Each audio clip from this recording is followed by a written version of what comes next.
Greetings and welcome to the Quake City Portal. No entry without face mask. Someone getting called out for not having on a mask. We've seen that everywhere. And what divisive stances we choose about something widely used in ancient civilizations. The use of masks held a much more profound meaning than the ones we cover our faces with or wear on Halloween or hang in our living rooms after bringing them back from the local art gallery. Ancestral societies used masks for many reasons. They portrayed ancestors, animals, and mythical heroes. They flattered gods through imitation and kept evil spirits away from living spaces. Masks were believed to help maintain a relationship with the spiritual world. To help maintain a relationship. In that sense, we could argue that a social smile maintains the relationships in the physical world. As youths, we're taught by our teachers and elders to smile and say hello to someone that walks in the room. Smile for the camera on special occasions. As adults, smiling for the customer is part of the job. Smile for the interview. It's how you get the job in the first place. To smile and wave to the crowd. To smile because it disarms the disbelievers. Smile because you are expected to do so if you want to be accepted by the whole. Not in the mood? Smile. Don't be rude. So, where are the spaces for times when we're empty of energy to play that role of wearing the mask of the social smile? What happens when we've put on that face for 8 hours a day, 7 days a week, at the office or Zoom meeting, at the grocery store, the family and friends gatherings on weekends, the places where we're all expected to put on that smile? Where can we be our most authentic selves? That space is within all of us, at the yoga studio, cooking a meal in the kitchen, or the blank canvas on the easel, at the table with a pen and paper, on a sketch pad, at the gym, in the ocean, going for a long walk, or a bike ride, or a long quiet run on the trail. The only faces we have within these spaces are the ones we have when we're reaching depletion, surpassing our limits, when our faces express struggle, tension, followed by love and acceptance of ourselves. It is only then that we find that our facial expression suppresses nothing, because they've expressed everything through the mediums we choose that put into motion what we feel inside those moments that are beyond language, beyond words. They become the motion of our oceanic origins, removed from an internal attachment to an external act of letting go. They become the runner's high, the flow state, the Zen garden satisfaction, the meditation, the intention, the means of unmasking the most authentic, the highest form of ourselves. When you're spending time alone as much as our next guest does for fun, you have time to unmask many things. I learned in this conversation that we love to attach a story to something that can be just as simple as a peanut butter and jelly sandwich. What I mean in this case is that the ultra running community values a great story. People like Maria Lorena Ramirez, Dean Karnazes, David Goggins, Courtney Dowalter, and Killian Jornet run the medium of extreme endurance and struggle. We bottle them up into a story that we love to symbolize, and it sparks a fire in us and inspires us to get out there and test it out for ourselves. Meet Franco Soriano, a Filipino American ultra runner. He started running 10 years ago at the age of 40 and gravitated towards the adventure of ultra running. He runs for the love of it. As much as I wanted to uncover a story about grit and willpower, this conversation showed me that sometimes it just takes a stoic mindset, careful planning, and taking it easy to develop mental toughness. It's all about the enjoyment and the high you get when you cross the finish line, and then it's on to the next. I first met Franco searching for a community of Filipino runners. As someone that loves to get out and run on the trail, I quickly saw that most trail runners are not people of color. For something so simple that brought beauty and self-actualization for something so simple that brought beauty and self-actualization into my life. I couldn't help but ask myself, why is that? Is it because we just haven't been exposed? Is it conditioning to prioritize other things? Some of you listening to this podcast may have heard an instance many years ago when I was in high school. I was picking up trash for a financial aid at a prestigious Catholic high school in San Mateo in the peninsula alongside the football team practice. A guy yells out between huddles, "Ha, you're not here because you're Filipino." Maybe it was just a joke, but that hit home, and 20 years later, I'm still talking about it. There was a Filipino guy on the football team, in fact. The stereotypes I learned in a less homogeneous environment outside of Daly City were eye-opening. Filipinos love shopping. Filipinos love to collect clothes and shoes, are only bold in numbers, only hang out in malls and play pool. And to be honest, coming from Daly City, one of the highest concentrations of Filipinos in the world outside of the Philippines, it was not hard not to argue it, because up until that point, it was all I knew. But as I grew older, I believe that was never true. Yes, just like everyone else, we like nice things. The clothes, the shoes, the material things that everyone has the right to enjoy. But by my experience alone, if that was the focus on what cultures outside of our bubble saw, I knew countless others just like me that had more substance to themselves than what I heard in that joke. These were also my first experiences in hearing jokes about race towards everyone. Asians, Palestinians, Jews, African Americans, Arabs, Latinos, Pacific Islanders, the whole gamut. And in the years that followed, a swell of anger grew in me because I realized that these jokes start at the households of kids that spread these ideas, even if only in joking form. Again, as I speak these words, I ask myself, why does it matter? Whether or not, as people of color, we have representation in underrepresented fields like the arts, science, or sports, like ultra running. And then I hear of another Asian person assaulted on the street, or cast as a brain trust in another Hollywood movie, or another person racking up debt and struggling with depression because of trying to keep up with appearances and living up to the ideal image of what it means to have status in life. Is it because we don't have enough exposure to different forms of expression? Is it because we've been conditioned to value things in life that don't bring true self-reliance, resilience, or happiness? I am still trying to answer these questions. My latest solution is to learn the boundaries and understand the struggles of others around the world, and not just our own, to finally begin to dissolve them and move forward toward finding more common ground. Which is why I wanted to seek out people like Franco in the first place. I want to prove those stereotypes wrong. I hope this conversation will help inspire others to achieve their levels of greatness without any concern or thought for what anything outside themselves can bring. I wanted to have this conversation to go out of my way to prove those people wrong by using the words in this conversation and the actions of people like Franco to fight back and be a measure of the standard representation and not the exception. I hope you all enjoy this conversation with the highly decorated, understated, humble, and quietly determined, inspiring figure in the Filipino community, Franco Soriano.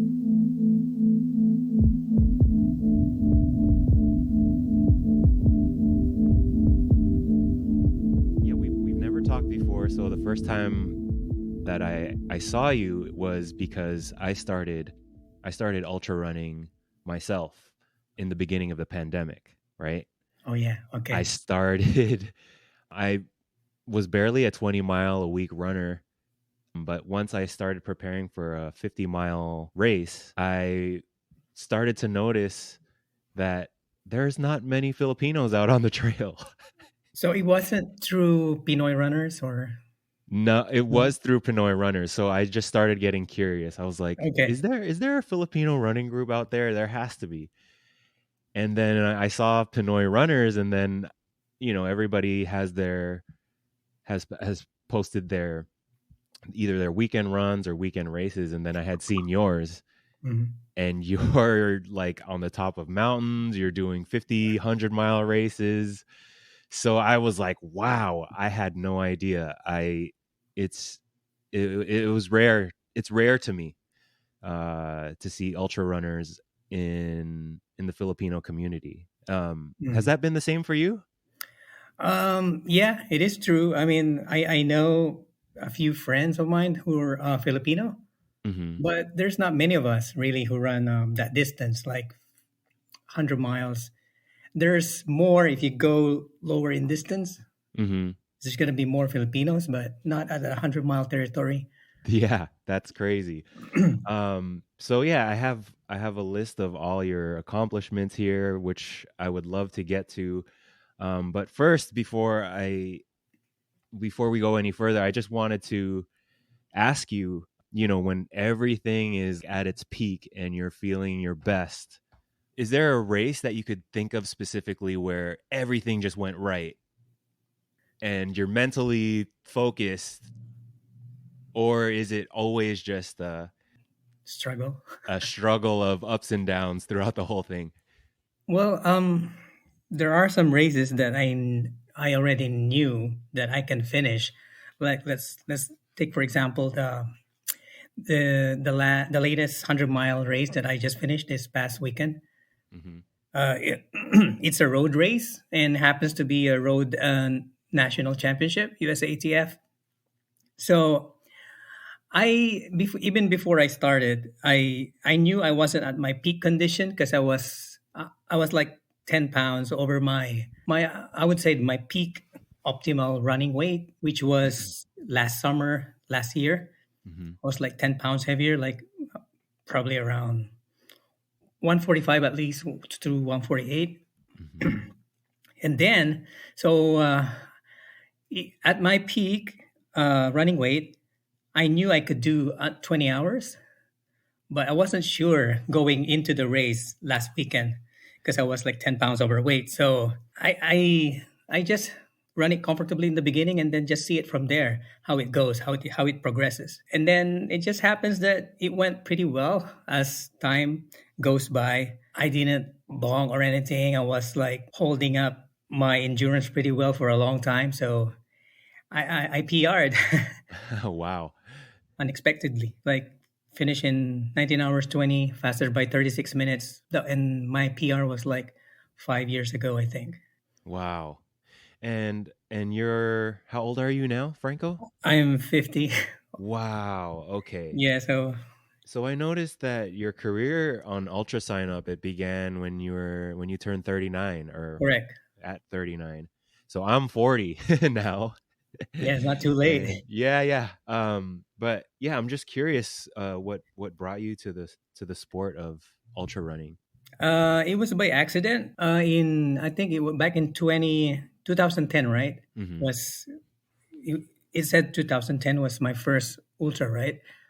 In 2009, actually, it was the time when I quit my job from work. Mhm. So on my fifth month of unemployment, I was like getting desperate, getting something, trying to find something what to do. Then I found this race while I was also training for San Francisco Marathon the Mhm. following year in 2010. So I found this race. Hey, what is this? It's a 50K race. Okay, so it's just 5 miles over 26 and starts from Fremont and close to Mission Peak, I think, and then ends up in Del Valle, which is my hometown. So I signed up for it in December. So with no expectation, I thought it would really be like a little bit harder than a marathon. Mm. So the race is in May. It's a pretty hot month here in Livermore or anywhere in the Bay Area, I think. When I ran it, I was really surprised because it's got a lot of elevation, Mm. like climbing. It actually has, this is in hindsight. My watch registered like 8,400 feet of climbing for 50K. So, and I finished it in under barely under 7 hours, 6 hours 58, I think. And I had so much difficulties, so many ups and downs, so many. adversities like the heat, the steep ascents and descents. I went through like pain in my feet because I keep bumping my toenails, I guess, against my shoes. But when I finished, I knew that I had to sign up for another race right away. I had so much fun and so much difficulty that for some reason I like it. Like, Wow. so that got me into ultra racing. The following month, I signed up for Diablo 50K, Wow. which is Uh-huh. in June. It's another hot month and another difficult race with close to 9,000 feet too. Mm. But ever since I was running like once a month of ultra. Oh, wow.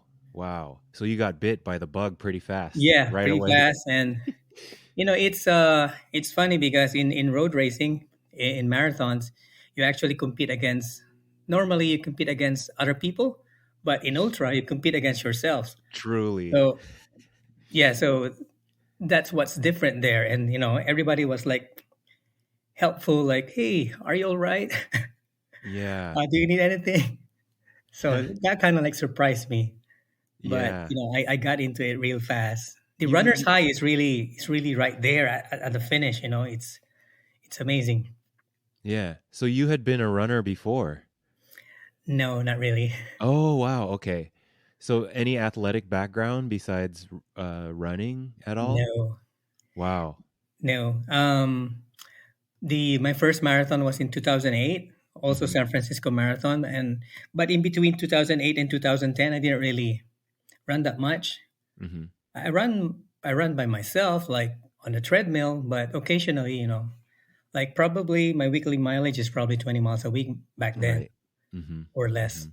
What do you think it was that drew you to the sport? What did you like the pain? Was it the ups and downs that you feel during the race? It's the time for yourself, runner's high at the end of at the finish, the difficulty of going through each race. That's good to experience. I love it. I love that part. Wow. And sceneries too, because most of the ultras I participate in are trail ultras. So Mm. I love looking at sceneries while running. Mhm. Yeah, the scenery really is beautiful. I mean, it really gets you to go out into the wild and you're alone most of the time, right? On the trail, like Yeah, especially in 100 miles, but in 50Ks where there are a lot more runners, you get to see more of them. Sometimes you get to run with a few for a long time, maybe a mile or two or three or even more, if you Mhm. have the same pace. But pretty soon, there's some another faster runner coming behind you, or maybe you'll catch up with another slower runner in front of you. So What was your life like before running races? it's mostly working, working, and I'm really so glad that I found this ultra running because otherwise I won't have any outlet to get my stress down from Mm. work. So every time I run, it's kind of like a reset for me. My mind gets reset. I have a better. I'm happier. Like Mhm. going into work the following day or the week, and it will last me probably. So it'll be good for a month. Yeah. What type of work were you doing? I was in IT. So and I was in IT for a long time since I graduated from college in back in 1991. Now I don't work anymore. I'm retired kind of. Oh, wow. Congratulations. That's an early retirement. Yeah, And you went to college in the Philippines. correct. So, what year was it when you arrived here in the Philippines, or from the Um, Philippines? I arrived here in 96, early 1996. 96. Mm. Was there a big support group that you had coming to the States, or were you? No, I was actually recruited from Singapore. I was working in Singapore for about 2 years. Hmm. And so there was this IT recruiting person who goes to a lot of Southeast Asian countries getting recruits, and that was because they were looking for people who's gonna work in a Y2K bug. I don't know if you're familiar with that, but Yeah, there was a big scare back in 1999. yeah, they were saying Yeah. a lot of things will fail because we're crossing into a new century, new millennium. So that type of work was very stressful for you for, I No, not assume. really. No, Not oh, not the at that IT. time. Yeah, Not at yeah. that time. It was just in the later years when past when I was in my mid 30s, where there's a lot more stress, Mhm. Mhm. not from work but mostly people. Right, right. What was the adjustment like coming from, you came from Singapore first, right? Yeah.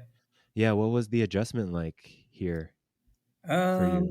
Culture wise, there wasn't really much, but working, we find it a little bit easier than we were in Singapore. So not much.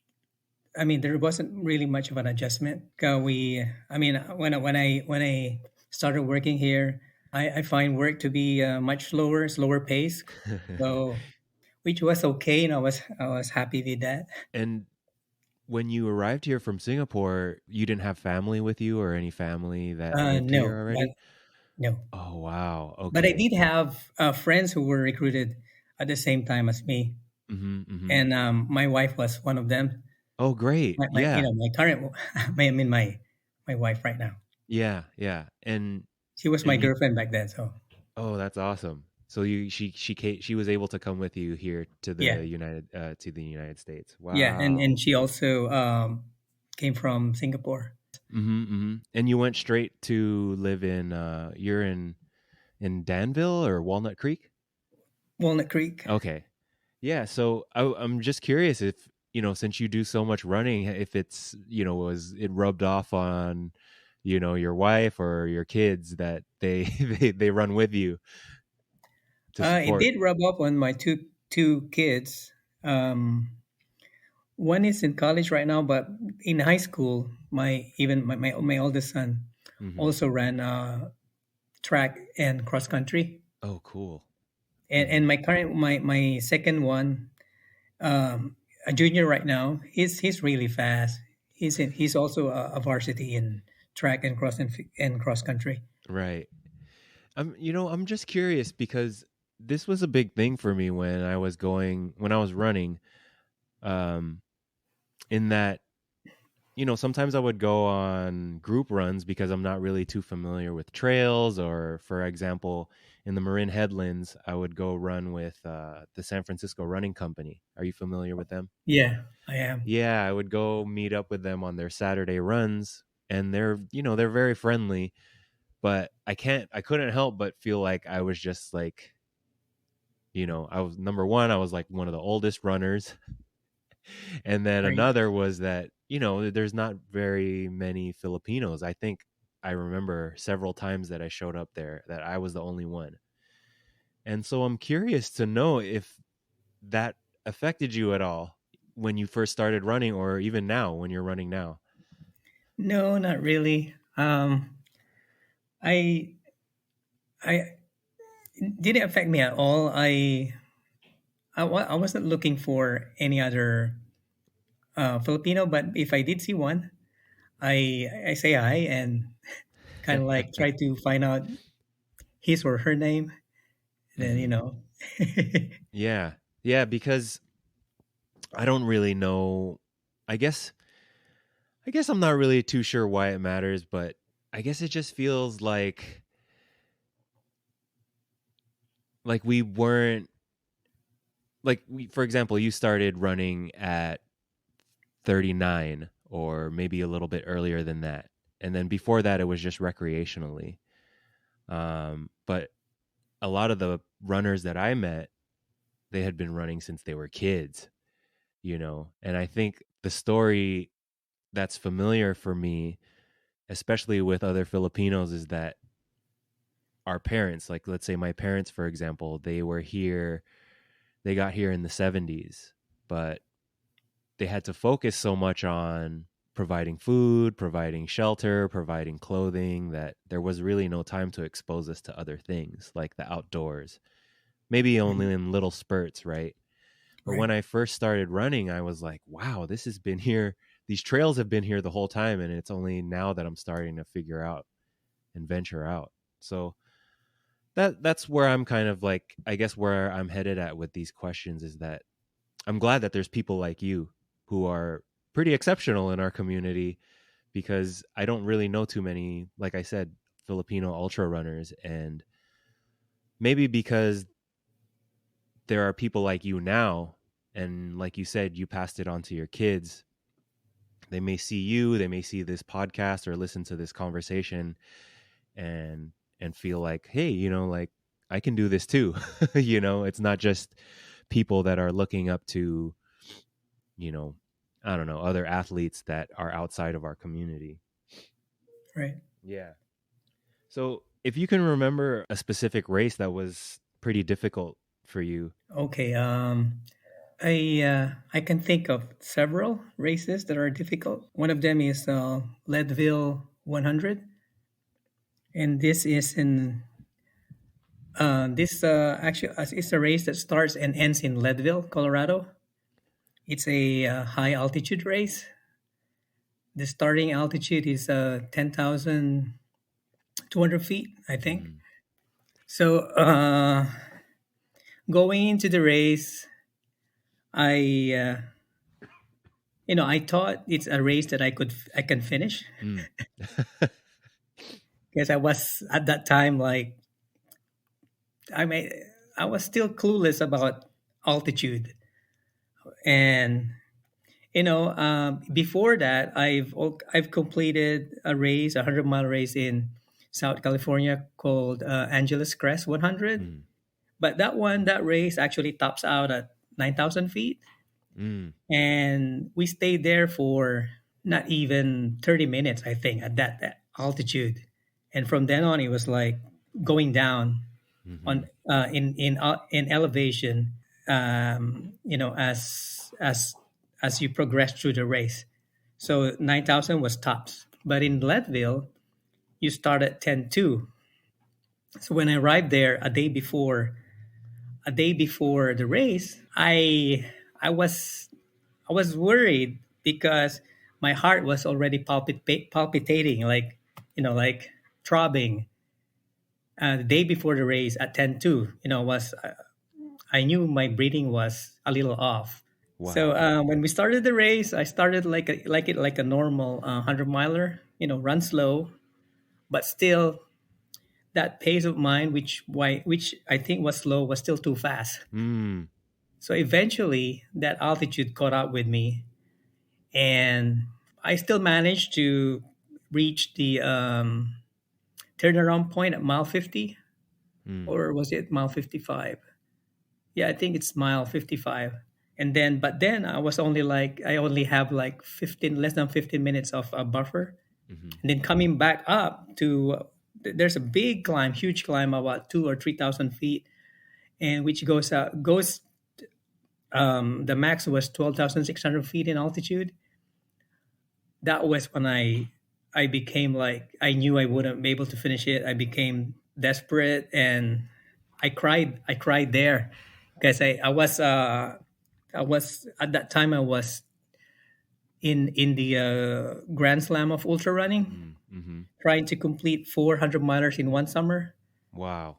So if you finish that, or not just that, I'm also into the last great race, which is concurrently in with the Grand Slam, and which is completing 600-mile races in one summer. So going back up that huge climb Mhm. to 12,600 feet, I was I was surprised I was doing like more than an hour per mile pace. So Wow. climbing back up is like 60 minutes, 65 minutes per mile. So I knew I wouldn't be able to make the cutoff. And I cried because that will take me out of the running Oh. for Grand Slam and last great race. Mm, So that was a hard race, and because I'm a sea level person. I'm not used to altitude yet. It's one of the harder races that I DNF Oh wow. that I Uh-huh. can think of. Yeah. But you were able to, it looks like you were able to come back and complete a Yes. Leadville race. Wow. What did you do differently? After I DNF that race, I went back to like doing research and and see what may help me with dealing with altitude races. So that led me eventually to buying a tent, an Oh. altitude tent. So where I can sleep on it. I don't have to like train at altitude, like Mm. go to the mountains, drive 3 or 4 hours just to get that altitude training. I don't need to do that anymore. I just need to sleep on my tent nightly Wow. before, like maybe started like 3 or 4 months before a huge race or huge calendar where you have lots of 100 milers. Mhm. Mhm. That's what I did to come back to finish Leadville. Wow. Wow. Um and the years between each race for Leadville was how many years? 4 years. 4 I think years. I finished it in 2019. Oh wow. Recently. Yeah, And in how many hours did it take you to complete the course? barely finishing still. Wow. Even with altitude training, Mhm. I think I finished it in 29 hours and 43 minutes. Wow. Wow. So there was still a lot of like, I was able to do the climbs midway pretty smoothly, but coming back, I'm still trying to make sure to make the cutoffs Mhm. because I don't know. Maybe I'm still not too acclimated, I guess. Wow. But at least I finish it. Yeah. And I mean, I can only speak from experience for a 50 miler, and that's already a fight in itself. It like really feels like a fight. And you're exactly right, Franco. It's a fight with yourself and nobody else. Yeah, What goes through your mind for 100 miler race? What's going through your head? it's all about, I guess, the strategies. Um, I'm always aware of the time and trying to make sure that I have enough buffer or that I'm in a good position to finish the race. And but usually if I have too much buffer, I just keep on trudging. I could just keep on running, not think about much of the race, but just be on top of my fueling and electrolytes, that kind of stuff. So you're pretty focused. Yeah, There's not much self-talk going on in your head. Everything is pretty much peaceful. only when I'm in trouble, I guess. Oh wow. Like if I'm getting close to cut off, then I have to like that kicks in, that comes into play, like Mhm. what to do. I'll be much more focused than when I have a big buffer. Right. Does the idea of quitting ever cross your mind? Yes, it did. In fact, I quit one of my races back in 2013. It was my first DNF. I think Hurt 100. That's another tough race. It's in Hawaii. It's got 25,000 feet of climbing. I quit at mile 93. Just 7 miles to go to finish, thinking that I didn't have enough time to finish the race. Mhm. But I ran it solo without crew, so I wasn't really thinking straight. I did my math incorrectly. I would look at my watch. Okay, I have like 3 hours 30 minutes. I don't remember that. This is just an example. Mhm. I Mhm. have this much time, and I have 7 miles, and I think I multiplied the pace that I needed using uphill pace. And I didn't realize that there was like 5 miles of downhill because I was really, I was really already in a bad state at that time. Mentally, emotionally, like depressed or down, thinking that I won't be able to finish it. So I quit. I time out myself. I stopped at mile 93 and didn't continue further. Wow. At mile 93 with only 7 more miles to go. Yeah. Wow. Wow. Can you remember what you were trying to, cuz I'm just thinking that there had to have been some kind of negotiation going on in your mind about, okay, it's just 7 more miles to go, right? But Yeah. what was the final straw for you? There was another Filipino runner actually. His name was Ephraim, who I passed at when I was at mile 90. I saw him at the top of the final. Before I made the descent going to 93, I was Mhm. at the top, right? It was the second to the last hill. And then I we passed by, we crossed each other. He was already on his way to his finish, but I'm still going down to 93, which is the bottom of the hill. And then he just said, I think the gesture when he looked at his watch and he said, oh, I think you should hurry because you might be running it too close. He said something like that, but in Filipino. Mhm. So I think that got me into trouble. That negative remark or something like got me in a bad state. I think after that, I was like, oh, I probably couldn't make it. Negative things started going to my mind. I think that was the last thing, that made me quit at 93. Wow. But the hurt that I felt went for like 8 months, Mm. like the regret. Right. I regretted quitting for like, and it was in my mind for like 8 months before it really went away. Yeah.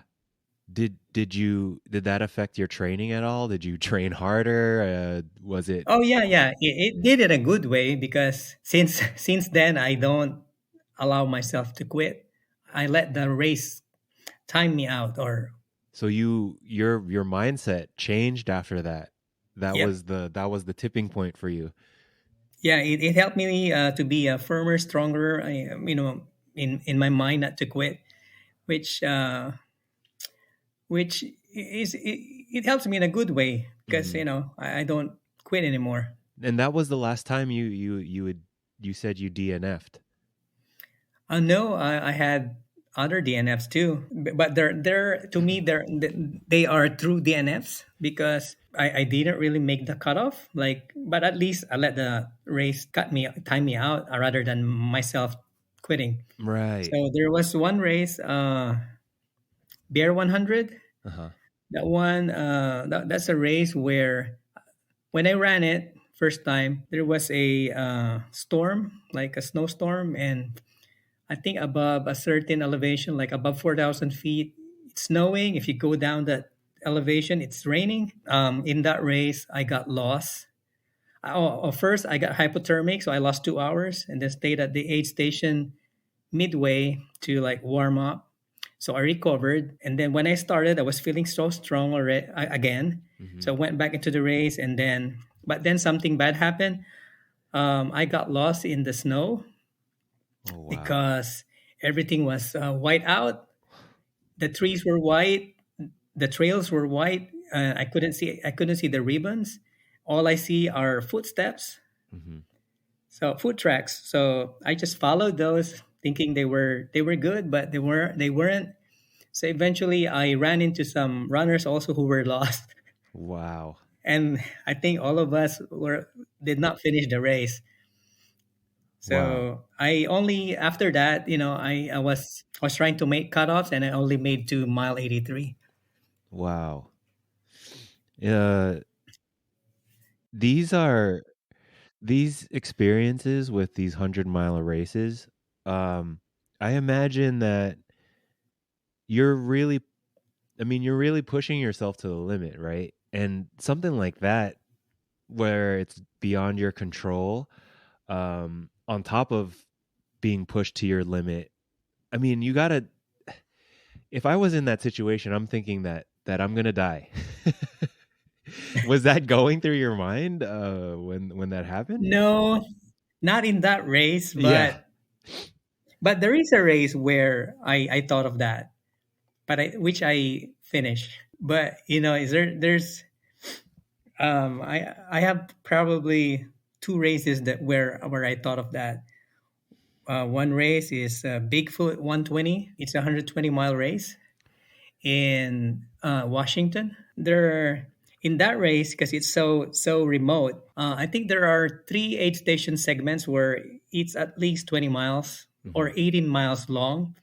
So I remember spending like 9 hours going from one aid station to another by myself. There was a something that happened there, like I got off track, off trail, and then I find myself on the scree portion of the backside of a mountain, which was obviously wrong or not part of the course. So I was like, I was all alone with and my because it was raining. Bad luck also like happened. Like my headlamp failed. I was left with just one pen light. And then because it's not so powerful, I couldn't find my way back uphill. I don't know where to go, and it's like I'm on the scree part, which is like sliding slowly. If I run it, I don't know how to get back up. So I got scared there, Wow. and I waited like maybe 15 minutes trying to call out for runners that are probably in the vicinity if they can hear me.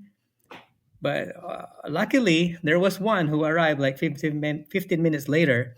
I saw his light at the top of the mountain, so I just shouted at the top of my lungs, Oh my God. "Help!" Then they did found me.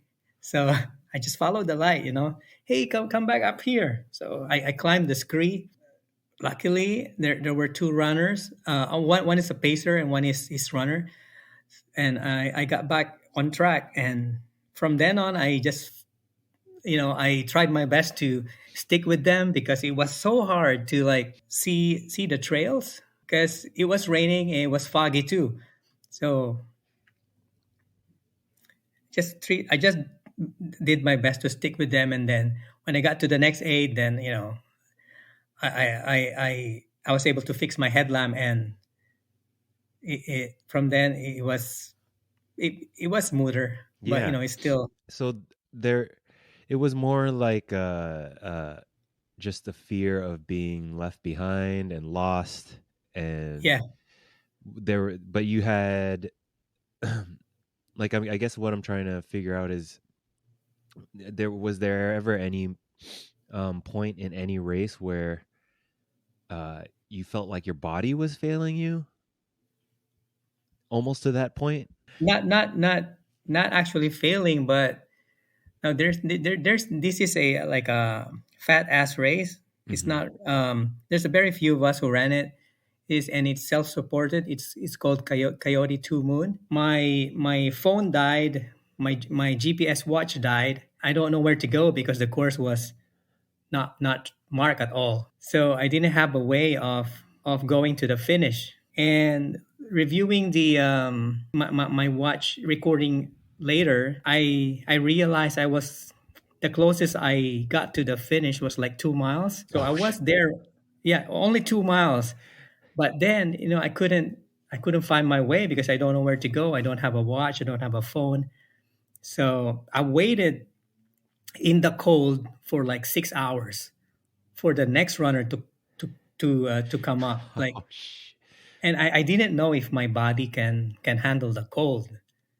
So, and it was like I'm not sure what the temperature was,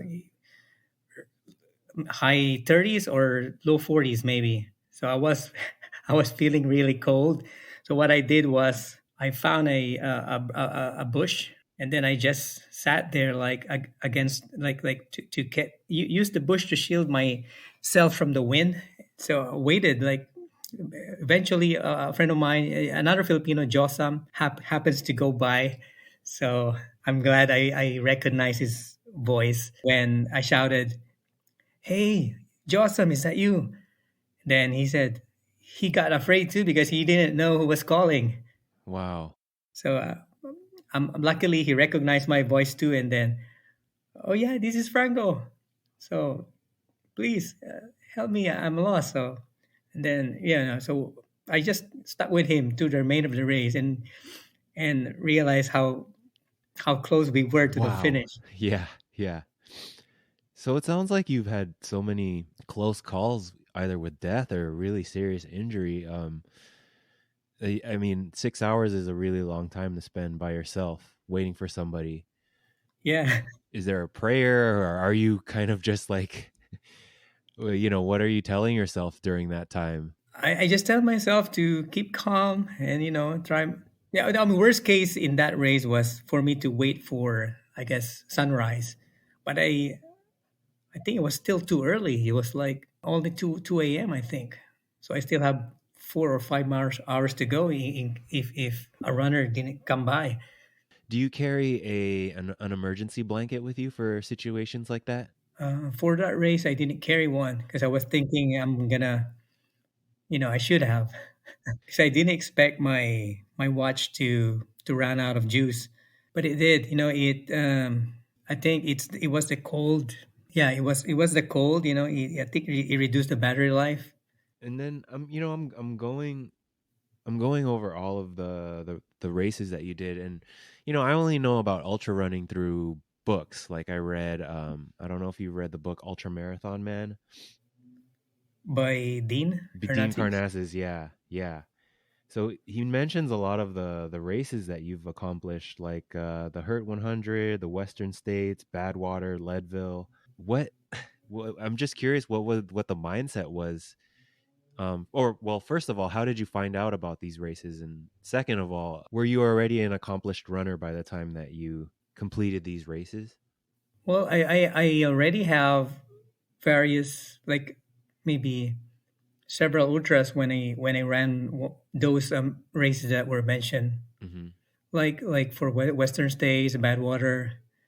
Yeah, I mean that I ran Western States in 2015, so I've been running more than 4 years by then, right? And Badwater in 2017. So usually I got to know those races by word of mouth. Mm-hmm. It's like, when you finish a race, I tend to like, hey, what's the next big difficult one? So you try to challenge yourself, like find something that's more challenging Uh-huh. than the previous one and see if you can finish it. I guess that's the mindset that goes through my mind. Mm-hmm. Those are the kind of things that you try to find other races that will challenge yourself. I'm just curious as to what your strategy is too, with fueling and racing in general. When I started, I used to. I mean, nowadays I use powder. I use dextrose powder. Mm-hmm. I think it's the best fueling strategy that works for me. Dextrose is kind of like glucose, which is readily usable by your body, right? So, and that's what I use at Jackpot Ultra. This my previous 100 miles this past weekend. It worked out pretty well. But before I used to use gels, Mm. which I don't like anymore. I used to, when I started, I thought those were the only available fueling things aside from food that you can Mm-hmm. take with you or use for races such as ultras. But over time, I found out that those give me like upset stomach, especially maybe after 18 hours of running, barely 60% of a 100-mile race if it's a 30-hour race, right? So, it's too sugary, too sweet, and makes me go to the bathroom a lot. Yeah. So I like liquid fueling that Mm-hmm. are not too sweet. Mm-hmm. That works for me. And then as far as your racing strategy goes, Normally, in an ultra, you should start slow. I start slow all the time. mm-hmm. Normally, in the middle of the pack or even back of the pack sometimes. Mm-hmm. But it depends. Like if it's a mountainous race, yeah, I usually hover around midway or mid to 70% of the total runners. Mm-hmm. So I stay back there and then just run my own pace, and eventually I'll adapt and Mm-hmm. catch up to my own rhythm Mm-hmm. and pace. You'll find out that a lot of runners tend to run the first few miles from the start very fast, so you'll pass them right Yeah. back eventually. Is there a difference in how you trained from when you were 40 when you first started as to now, or has it been pretty consistent? When I was younger in my 40s, I used to run faster. Training wise, I focus on pace, but now I focus on volume. Depending on the race, if I'm training for a mountainous race, so I focus on verticals, focus on the amount of climbs that I do in a week, and if I have an upcoming race that is flat, so I focus on volume. I don't run fast. Like I run more on the slower side, Mm-hmm. 10-minute pace, 9-minute, 9:30 pace, 11-minute pace. So something that's closer to Z2 or Zone 2 and Always 3. like relaxed Yeah, pace, relax. Yeah, always. I yeah. like that. Have you ever been have you ever signed up for a race and felt like you weren't ready and still ran it? I don't know if this past weekend's race qualifies. Mm-hmm. I knew I wasn't ready for, because I have my goals of when I went into Jackpot Ultra this past weekend. My main goal was to run a sub 21 hour 100 miler, and because I wanted to qualify for a race called Spartathlon. It's a race in Greece, 153 miles, which has to be completed in 36 hours. I DNF that once. I ran it in 2018, I think, but I DNF it because I cramped badly. But so heading into this race this past weekend, I knew I was overweight, 10 pounds heavier than my optimal running weight. So I wasn't sure if I can make 21 hours. How do you stay within your optimal running rate? What's your diet like? You know, especially since we're Filipino, there's so much good food, right?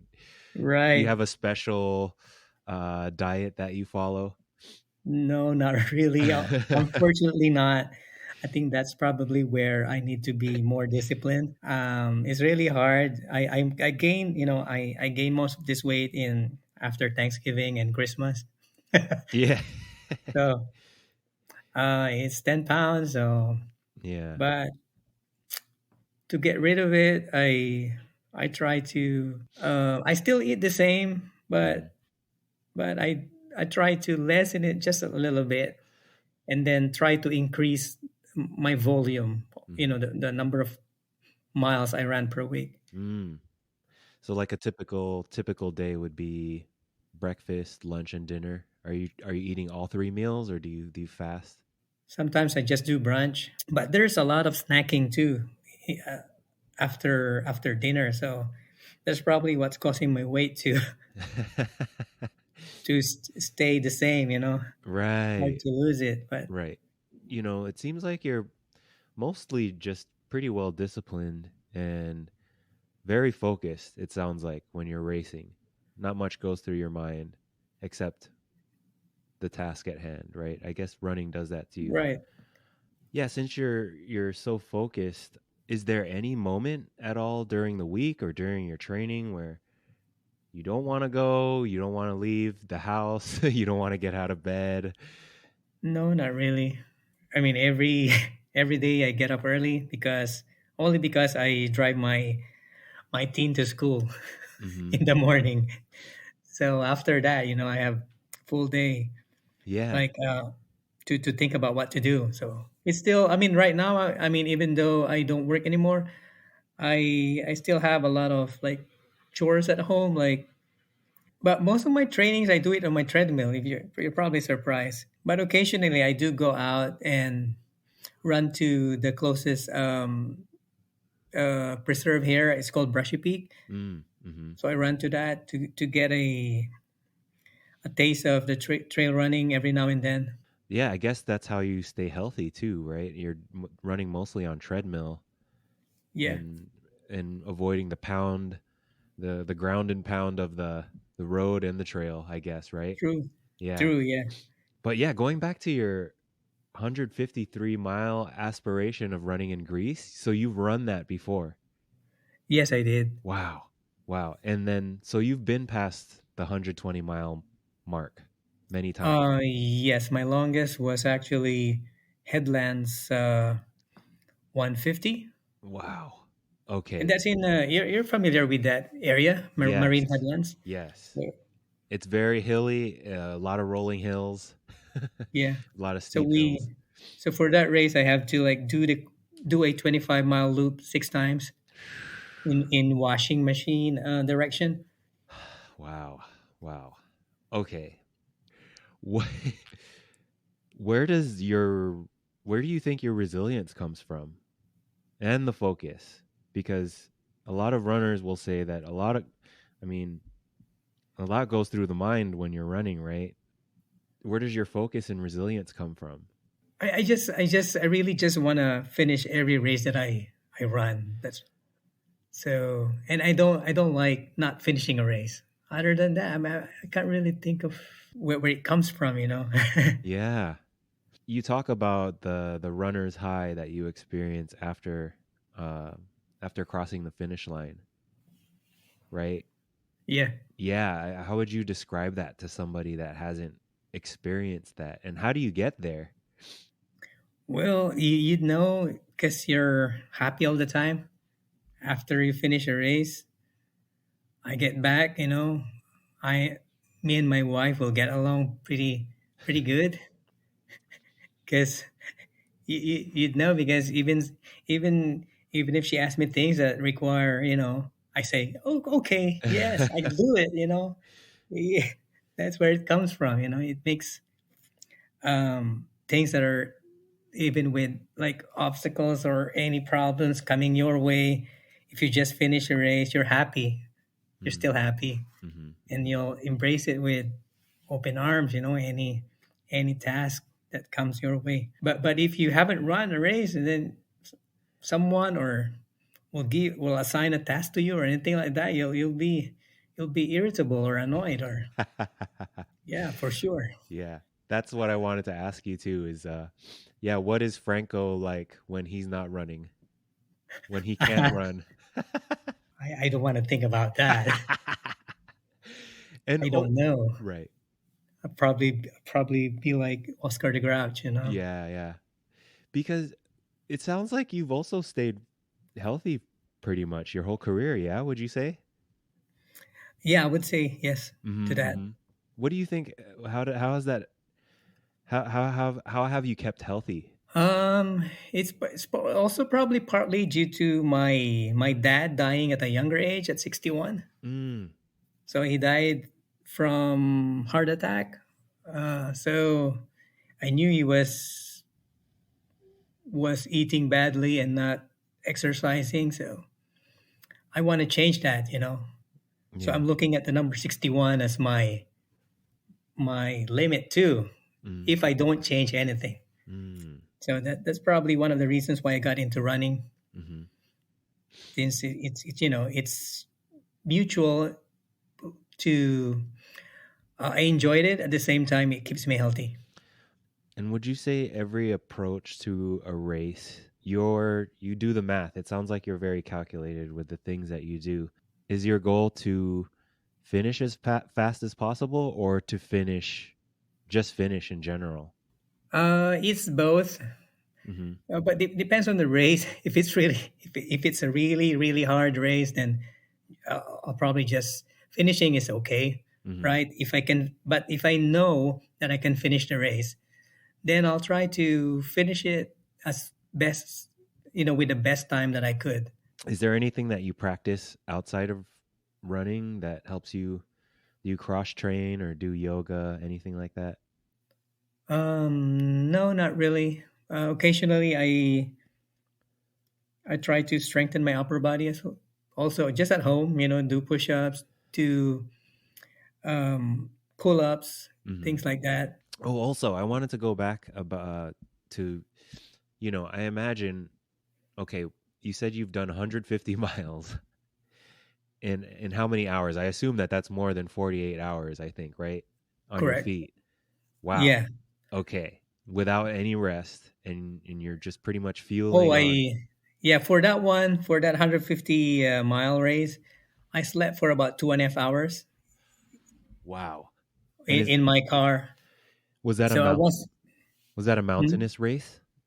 Yeah, it is. Yeah, Headlands, 150. Oh wow. Okay, that's right. That's right. I'm Yeah. sorry. So my car was parked at Rodeo Beach, which is the start and finish, right? Hmm. So when I got there at mile 103, the race happened to be actually 152 because there was a reroute Hmm. in the beginning. So it was when I got there at 103, I think. Hmm. So I thought of just resting or sleeping in my car for a little bit Hmm. for 1 hour, but it turned out into 1 hour turned into two, 1.5, and then two, and then keep on extending it until 2.5. I got to keep moving if I want to finish this soon. So I ended up sleeping for 2.5 hours. But then the reason why I it was because going into 103, I found myself already swerving left and right because I Wow. was too sleepy. Sometimes I found myself like prop up by my poles. It's like, taking 1 or 2 seconds, like dozing off, sleeping, like find myself like just standing, but standing without moving, maybe for a second or two. Hmm. So it wasn't really beneficial. It wasn't helping me at all. So I decided to just do get a little sleep or nap in my car at 103. Wow. I that sounds like fun to me. But also you're pushing your limits and you're falling asleep while you're and I assume you're alone in the dark, right? There's not many people around. Occasionally, I see people because there's a ongoing, there's a 150-mile race, right? There's also a 100-mile race going on. So, Mhm. and we're doing it in washing machine direction, like counterclockwise first, then clockwise, then do it a few more times until you reach your finish. So Mm. I get to see people in the same direction or in the reverse direction, depending Wow. on where they are. What's the feeling like when it's dark and you haven't had sleep?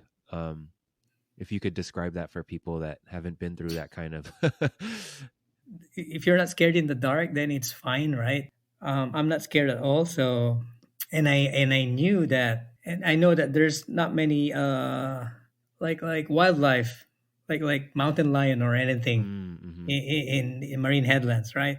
So for that race, I was okay with doing a slow pace or even if it's dark. But there are some races where though I'm scared a little bit because I knew there was wildlife, and if you hear like noises in the background, then of course you're gonna you're gonna turn around and see what the heck that was. Yeah. Whether maybe it's only a deer, Hmm. or just to make sure no one's like creeping behind you. I know. I know. I and with that I wanted to ask you too about your Mount Whitney. Was that a race or was just a personal Oh, adventure for you? no, I was just lucky to be invited because I know that the Mount Whitney requires a permit, right? So it just so happens I was training for Uh-huh. Hard Rock 100. So, and I've never been to more than 14,000 feet in altitude. Hmm. So that was so I said yes, and because that's an opportunity for myself to see whether I can handle altitude of 14,500. Uh-huh. That turned out well because I was able to test out my acclimations at home. Yeah. It worked out pretty well. Yeah. So you felt pretty good about that race that there wasn't really any big hiccups for you. No Even hiccups, no headaches, mhm. no nausea. And the route finding, how is the route finding for you with especially with a mountainous terrain like that? Do you know going into the race where you're going roughly? It was easy to find. I mean, there are trails at the Mhm. top, so and there are signs there. So it tells you how much more distance you need to reach the top. So it wasn't a problem at all. I'm listening to everything that you're talking about and all the accomplishments that you've had and I'm amazed. It's amazing. and you make it sound so easy for you, but I know too that you're also tapping into something deep within yourself to get to the finish line for these races. But having finished all these races, is there anything, do you do you fear anything at all? Do you fear any distance? Do you fear anything? And it just sounds like you take a pretty scientific approach to life. Yeah, that's true. I'm very scientific about things, strategic, and I do a lot more research before going into a race. So, but there are races though that I don't want to probably even Oh. try. Like for example, Barkley, that kind of race. That was that's an invite only race. You have to submit an application or something. Mhm. But I probably won't enjoy myself there because Yeah. it's not it's not marked at all, and that requires route finding or orienteering. Mhm. You gotta know where to go based on your visual, on the vicinity, what it looks like, where you are. All you probably have is a map. Mm. Mhm. So things like that, races like that. Probably also not interested in races that are very very cold. Like maybe there's this Iditarod 350, Mm. Mhm. which is a 350-mile snow race.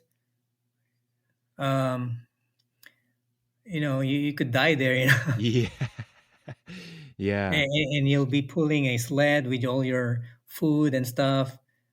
Those races I don't want to try. Right. Um, Yeah, probably races that are more dangerous than what I currently do. I probably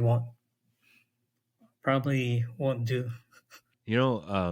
I gotta say, with in talking with you, I've learned so much about running in general, and honestly, I got really burnt out after my very first race. Ironically, I've never run more than 5 miles before I ran my first 50 miler, and What kind of race was it? well, it was supposed to be the Marin 50 Ultra? mile ultra. Yeah, I signed up for that, and then during my training for it, COVID happened. Oh, Yeah, was so it it rescheduled? Oh, it they didn't reschedule it, right? they didn't reschedule it. So I made it they made it a virtual race. So I said, "You know what? I'm just going to try to um do my own route here in the Bay Area." So what I did was I live near San Bruno Mountain. I went through San Bruno Mountain, Golden Gate Park, Twin Peaks, all over the place. Yeah. So yeah, I planned a whole route throughout San Francisco, and I remember I was going to quit at, I think, 50K. Yeah, about mile 30, and then I have a very close cousin of mine and her husband. They run. He's from the East Coast, a short distance runner, and he actually paced me for my last half marathon, or for my last 13 miles. And I don't think if I had that I would have finished. So, I got addicted to running too, but before that I was doing jujitsu, and I remember training so much that my body just my mentally and physically I just didn't enjoy it anymore, you know? Yeah, But what I'm learning from you is that you're always making running enjoyable. And I think that's the secret to your longevity, just based on my impression. I think um, I think you gotta take your, run your trainings slower than Yeah. usual. Just run them at comfortable pace and focus on the volume, on the miles instead of the pace. That will get you um, that will get you better prepared for the ultras. Mhm. Because Mhm. if you're always tired, always pushing during training, you probably won't enjoy it as much when you're racing. So if you're well rested going into a race, you'll feel good about it. Yeah. And I know doing a race virtually is also harder than running it in the actual race, Mm-hmm. because you don't have any support, you don't have any aid stations, right? And you're probably carrying all the food and taking care of the logistics all by yourself. Mm. So that's harder to, Yeah. not as much enjoyable as when there's an aid station. Right.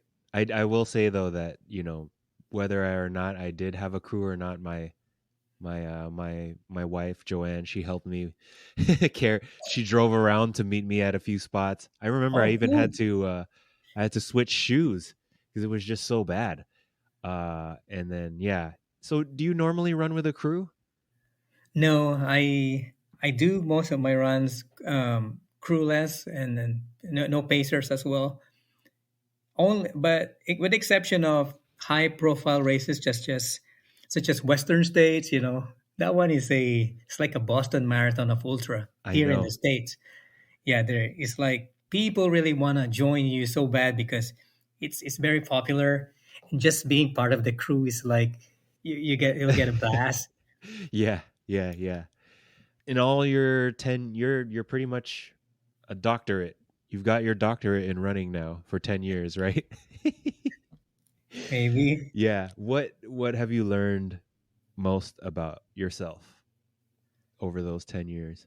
Well, I know that I hate quitting. I I'm more determined than ever to finish something. Like if I start something, I need to finish it. I guess that translates well into even outside the race. It probably translates well into life too. Like, so if I have something here that's hard to finish, I'll just keep on try to finish it as well. And then make sure that I get it done. Running makes me happy. It helps a lot Mm-hmm. with relationships with your family, my relationship. So Mm-hmm. because it resets me, gets my mind back to zero. So Yeah. I like having it all the Yeah. time. I mean, running. Would you say that running is like a spiritual practice for you? Oh yeah, I think so. Mm-hmm. I mean, I get a lot of alone time by myself Mm-hmm. if I run 100. Whenever I run 100 miles, that's the I get a lot of time to reflect on stuff, like, especially because there are times, most of the times you're running alone. So what can you do? Like, you think of a lot of stuff. Right. Right. So Yeah. Thank you for your time, Franco. Oh, I have one more question. Actually, a couple more questions. sure, no problem. I have I'm okay with time. Oh, good, So good, good. I have a friend that is getting into running for for short distances. And he wanted to ask you what your mindset is after you sign up for like a big race, like let's say a 150 or Western States or a Hurt 100, you name it. What goes through your mind after you've made? Is it Well, first of all, what is it like before? Is there a little bit of hesitation, or is it more like, wow, I'm gonna do this? um, if I sign up for a race, that means I'm already ready mentally Mm-hmm. to train for it. Mm-hmm. So I just need to start training, and of course, I just don't sign up for a race that's too close. I have to have some, at least I know that I should have at least know that I can finish it right before Right. signing myself into the race. So yeah, and after that, just keep on training, and um, I if your friend probably starting from zero, then probably needs to up his mileage gradually up to a certain point, right? And but if you already have a baseline, like weekly miles that you maintain per week, it's much easier to just jump into a race because you're always ready Mm-hmm. if you have a baseline already. How would you teach the mindset that goes into running these races to somebody? if you were able to pass that on to, I don't know, somebody that wants to like run these long distances? Oh,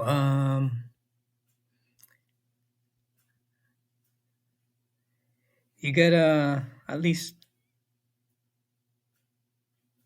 do weekend long runs maybe. Mm. Uh, Try a 20 miler by your own on the weekends at least to get a feel of being alone for a long time. Mm. I could It doesn't have to be the trails, could be on the road. So, but I mean, whatever or wherever you're comfortable with. I know trail is more forgiving on your knees, Mm-hmm. I guess, because it's much slower rather than road, which is requires more pounding. Mm-hmm. Mm-hmm. So yeah, and another thing that probably will be a first for you is if you do nighttime running, Oh because yeah. you have to make use of a headlamp. Mm-hmm. And running all night until the sun comes up. Yeah. Wow. Yeah, that one's pretty good. I mean, you already know. I mean, like that's a good experience to have. Like sometimes going into before sunrise, people in 100 miler normally are already very slow. But when the sun rises up, Mm-hmm. they get they're reinvigorated. Mm-hmm. They get more energy. Then they'll feel more stronger. With your approach, why do you think it's hard for some people to run alone? I Well, I think some people are not used to not having anybody to talk with for a long time. Maybe I don't Mm-hmm. know. Mm-hmm. Um, they want company, or maybe they're just plainly scared of the dark. Yeah. Was that something that took you a while to get used to, or do you think it was fairly easy? No, but when I was starting, my first 100 miler, by the way, was Headlands 100, Uh-huh. and I had a pacer back then. I had two pacers actually, from 50 to 75 and 75 to 100. So I never get to experience like total aloneness because I have somebody, but at least I have someone to complain to if I'm feeling like bad, or I have problems. Like, hey, Right. I'm I'm I'm so tired now. Can I Mm-hmm. sleep or something? Or they just tell you, no, you just keep on moving. Eat this, eat that, or drink this, drink that. But at least I have someone to talk to. Mm. But before I got my pacers, before mile 50, there are some segments where I have to be alone. And they're just a small portion, though, when it became dark by myself. So I knew I just have to keep on moving until the time before I meet my pacer. So that was that. I was never really scared of the dark. So I I was okay as long as I have my headlights on. Have you ever had a brush with a mountain lion or Yeah, any? I did. There was a race in Cool, California. I ran a race called Cool Moon 100, and I encountered a mountain lion right after noon. I think around 1 p.m. Yeah, around 1 p.m. It was blocking the trail. I was on a single track. All right, it's around 1 p.m. And then I saw a mountain lion, the back portion of its back and the tail, 200 feet away, maybe, or maybe 150 feet away. It was blocking the trail. So I got really scared. I stopped. I didn't want to quit at that time. So what I did was I just shouted at the top of my lungs. I just made noise, and then have the courage, muster a courage to. So I ran to the trail up to the point where I saw the mountain lion just shouting for like maybe a few, maybe 1 minute or so, or 2 minutes, just shouting, making noise. So that was a scary, scary period, a scary episode of mine, because I don't know what to do, but but at least it ran away, and I think it scurried into the bushes. Wow. So you turned your back to the mountain lion. It was actually in front of me, like Uh-huh. 150 feet away, and then I made noises, ran through the point where I saw it, and then keep on looking back, of course, to make sure that it's not right there following me or anything like that. So Oh my gosh. yeah. Wow. Wow. What would you have done differently looking back at your first year starting ultra running at 39? Is there anything you would have done differently with your training or how you approach races?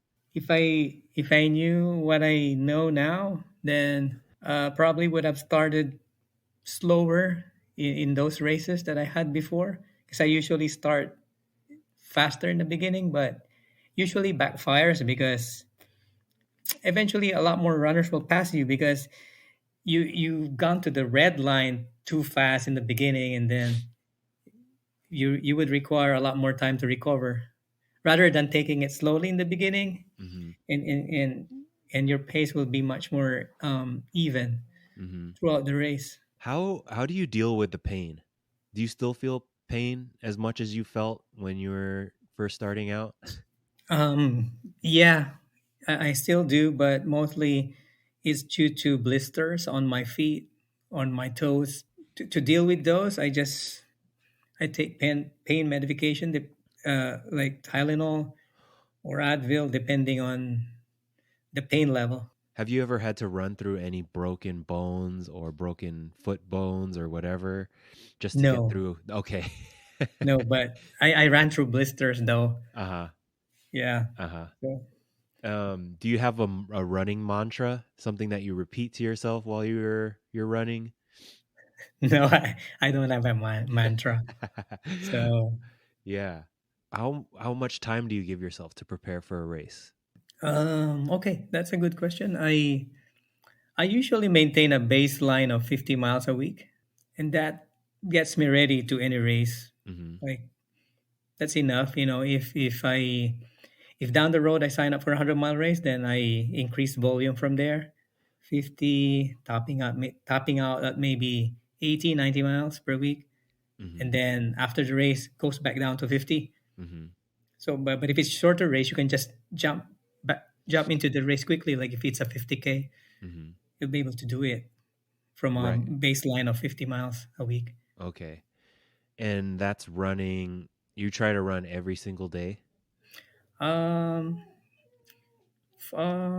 max six times a day maybe, 6 times a day. but Okay. it's not really. Sometimes I run 5 times a week only. Mhm. Any ice baths? No, Oh, I no don't ice. do ice baths. Yeah.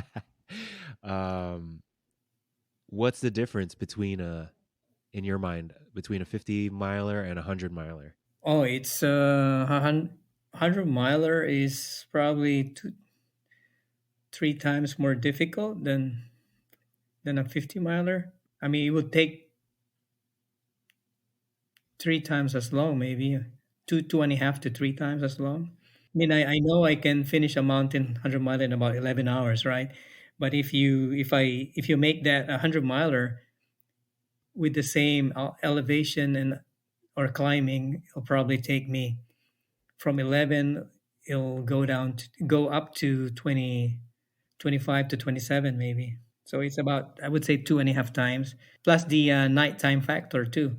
It Yes. slows you down. So At what point during your training will you implement the nighttime running?